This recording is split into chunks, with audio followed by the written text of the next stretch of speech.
Okay, what's going on, guys? So today what we have here is the iPhone 11. We got the lavender, the purple version, 64-bit. Pretty dope, pretty nice. So we're just gonna do a little quick unboxing. Even though I already pulled it and took the plastic off, I just decided to do the unboxing. So we're just gonna do the unboxing. That's it right there. Pretty purple, decent. It's nice. Know what I'm saying?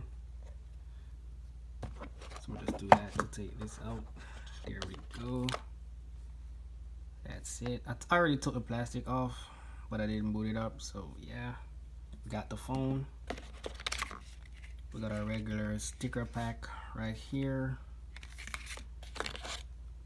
Regular jack. I don't know why it didn't come with fast charging. It should have came with fast charging. Then we have our regular wired headsets.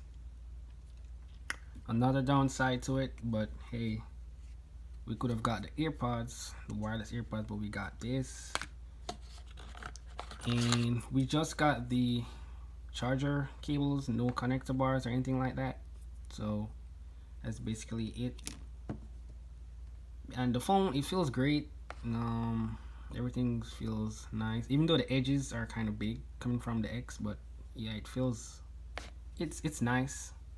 So if you guys are looking into it, I definitely think you should get it. And thank you guys for watching. If you're new to the channel, subscribe, like, the good thing, share. Peace.